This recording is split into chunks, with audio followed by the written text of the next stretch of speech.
Meu nome é Luciano da Silva Celistre, sou médico cooperado da Unimed Nordeste, trabalho já há alguns anos aqui. Sou professor da Universidade de Caxias do Sul também, na área de bioestatística e epidemiologia e nefrologia.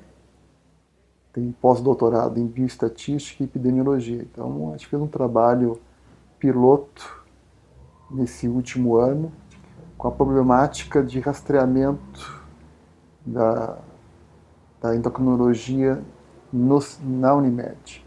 Então, nós temos uma falta de consultas segundo a exigência de nossos usuários.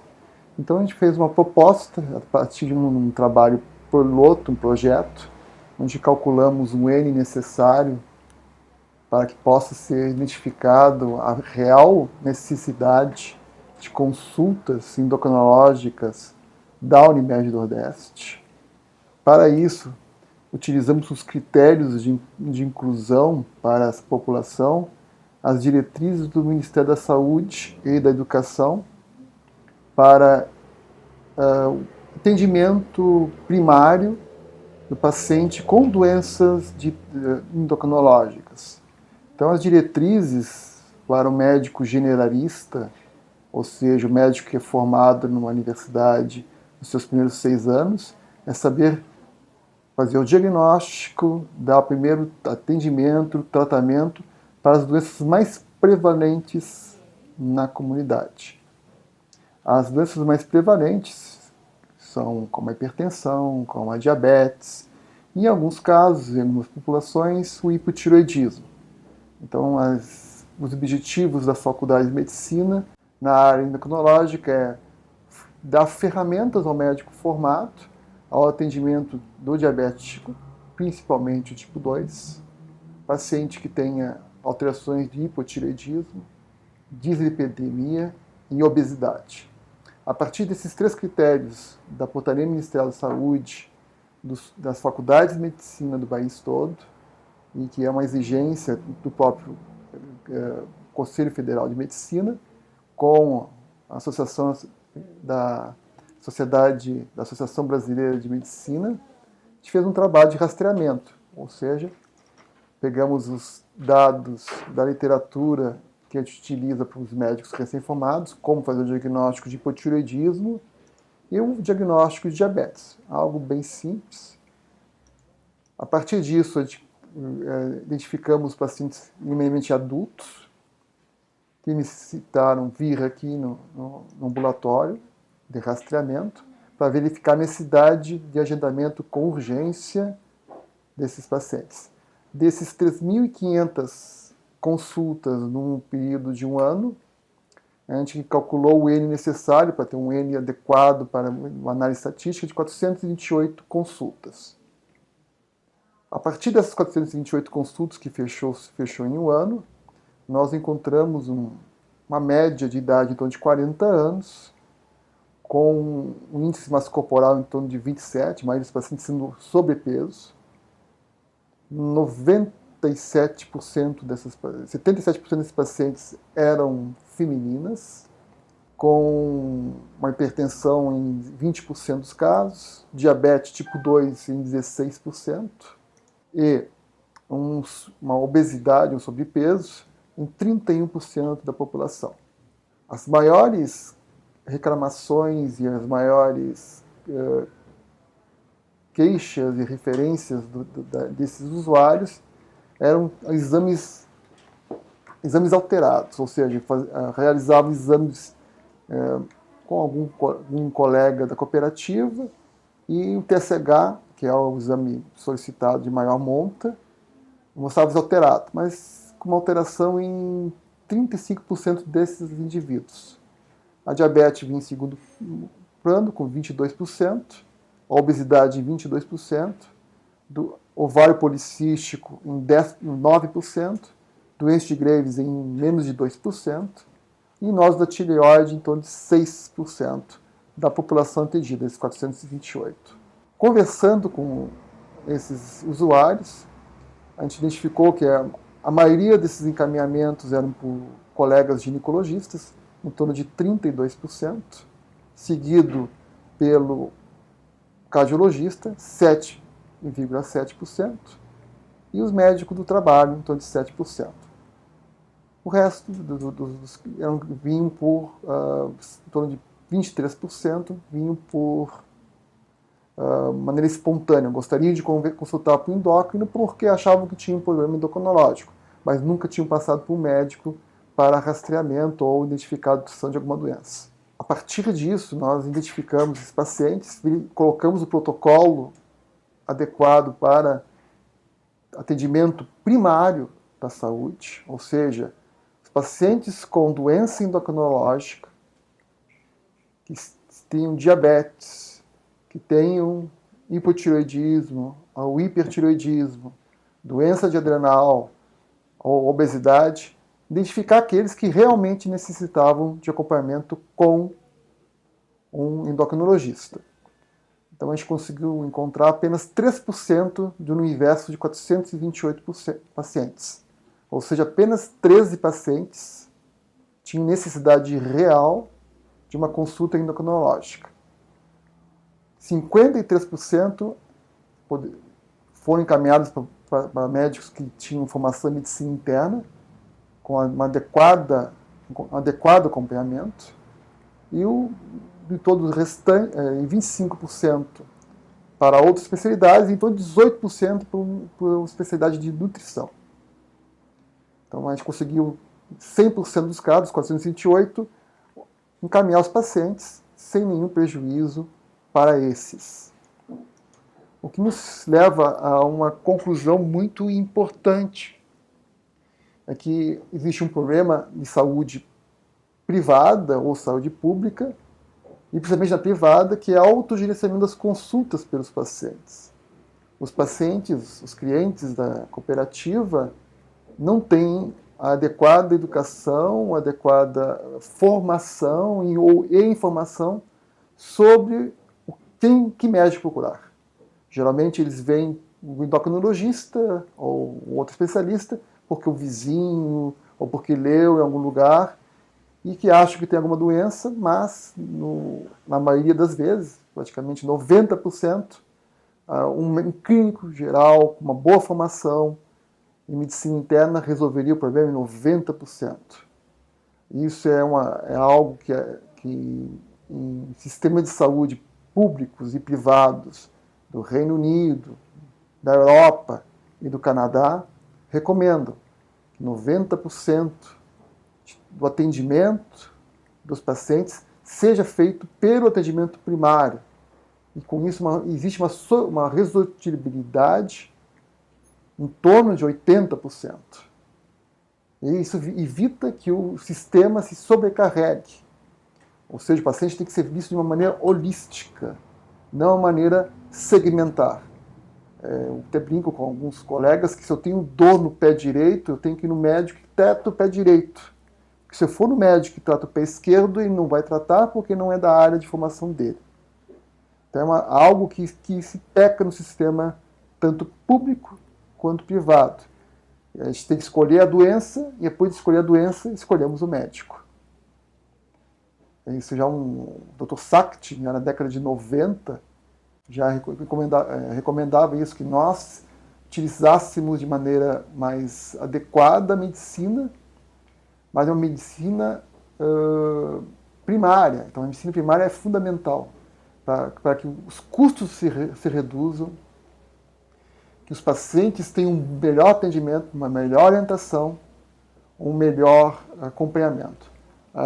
Outro fato que é interessante, que eu avaliei também em outro momento aqui, em análise de probabilidade, é que os pacientes adultos, independente da faixa etária, a quantidade de exames e o tipo de exames são os mesmos. Ou seja, existe um menino de 20 anos que consulta com algum médico, ele vai fazer os mesmos exames que um senhor de 70 anos. Só que todos os consensos, todos os guidelines, existem recomendações. Algumas recomendações são precisas para determinadas faixas etárias e para determinadas condições clínicas. Uma característica, um exemplo bem comum e que gera um custo de mais ou menos 4 milhões para a cooperativa é solicitar a IQU urocultura como exame de rotina para todos os pacientes. Se sabe já há pelo menos 2 décadas que não tem nenhum benefício para o paciente, com exceção em 2 circunstâncias. O paciente que vai se realizar algum procedimento cirúrgico que possa vir ser sondado, ter uma sonda vesical, ou uma gestante. Fora esses 2 momentos, pacientes assintomáticos, solicitação de IQU com urocultura, não tendo nenhuma doença relacionada ao aparelho urinário, não tem benefício a cessação de urocultura. Porque se vier positivo, bacteriúria sintomática, não se trata. Pois que no momento que se trata, cria resistência bacteriana, e essa resistência bacteriana promove a uma seleção bacteriana pelo uso de antibióticos de maneira inadequada. Outra associação que a gente encontrou é que todos os pacientes, independente da faixa etária, têm perfil lipídico, ou seja, colesterol, triglicerídeos, HDL, a cada 3 meses, 6 meses. Enquanto os guidelines recomendam essa avaliação de rastreamento a partir dos 40 anos, ou se tiver algum fator de risco prévio, de maneira anual. Mas é frequente que nós encontramos, de uma maneira acintuosa, a presença de exames sem necessidade. E isso cria mais dano que benefício, porque o exame não é um parâmetro estático, não é algo cartesiano. Existe a probabilidade, existe a variabilidade biológica. Então, nós médicos trabalhamos com probabilidade, em torno de 95%, que aquele exame esteja dentro do normal. Mas há exceções para regras. Ou seja, o indivíduo pode ter um exame relevantemente alterado e não ter doença. Citamos isso, o trabalho que fizemos aqui sobre o TSH, na parte endocrinológica. Frequentemente, pelo menos uns 20% dos pacientes com TSH levemente alterado, vem por motivos que sabiamente já estão descritos nos livros de clínica médica.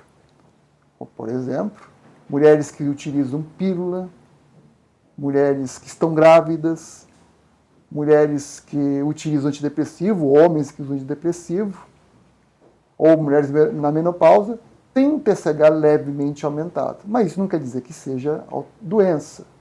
Aí elas acabam vindo para um TSH que, antes de vir para um especialista, deveria-se ser avaliado pelo clínico, uma formação clínica, com pelo menos um T4 livre, um anti-TPO, para identificar se existe mesmo uma associação de doença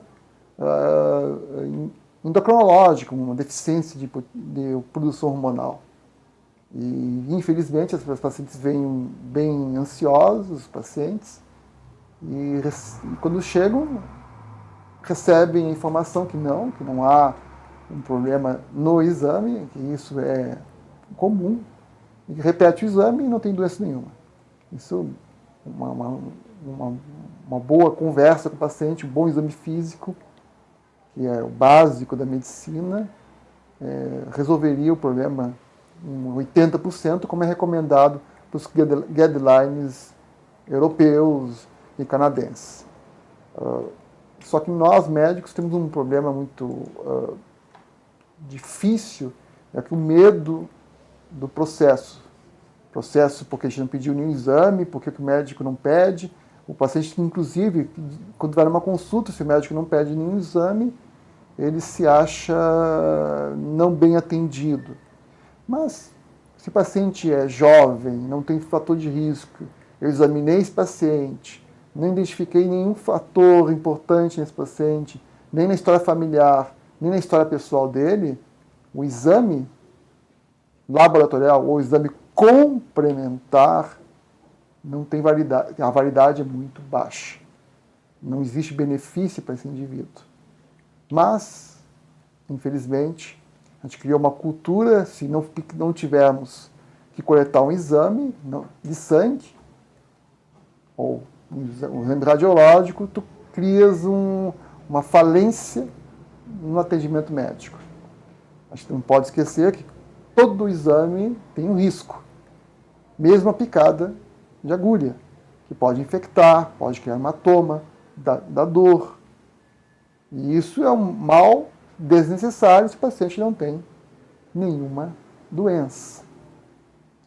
Então, o critério médico principal é nunca fazer o mal sem necessidade, ou seja, não exagerar na investigação sem necessidade do paciente. Outro problema que a gente identificou no ambulatório de rastreamento é o exagero na vitamina D. O último consenso europeu recomenda que a dosagem de vitamina D seja realizada em apenas algumas circunstâncias.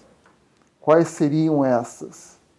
Pacientes institucionalizados, pacientes idosos que não conseguem pegar sol, pessoas que tenham alguma doença gastrointestinal, que tenham dificuldade de absorção da vitamina D, pacientes que tenham doença renal, pacientes que utilizam uma medicação que interfere no metabolismo da vitamina D, uma delas é a fenitoína, um anticonvulsivante.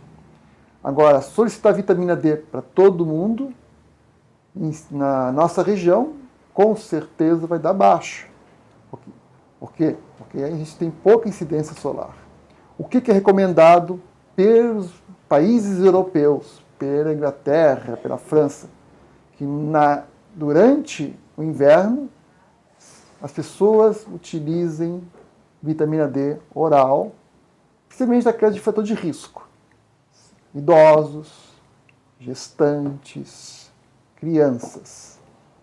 O restante da população, não há, em geral, que não tem nenhuma doença que eu comentei anteriormente, não há benefício nenhum de dosagem da vitamina D, e nem para acompanhamento. Por que isso? Porque nós gastamos no último 2 semestres, no último ano, mais ou menos 4 milhões de reais em dosagem de vitamina D e TSH, que desnecessariamente.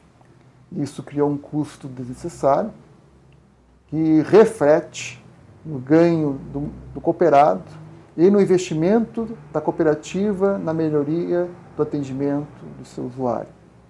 Um exame que não tem benefício, quando já existem guidelines que recomendam a utilização da vitamina D, independente da dosagem sérica, nas circunstâncias.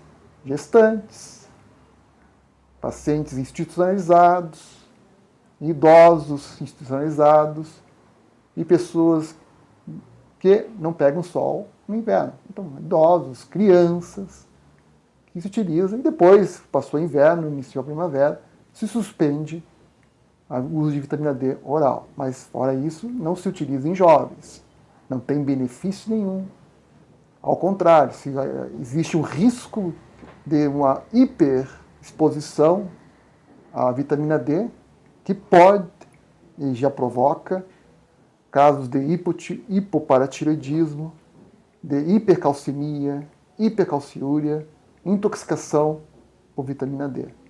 Então, as recomendações brasileiras e europeias é que não se dosa vitamina D e se dê vitamina D nas circunstâncias anteriormente citadas.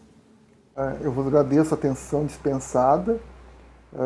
Qualquer dúvida, o espaço médico da cooperativa está aberto. Estamos à disposição aqui praticamente todos os dias. Obrigado.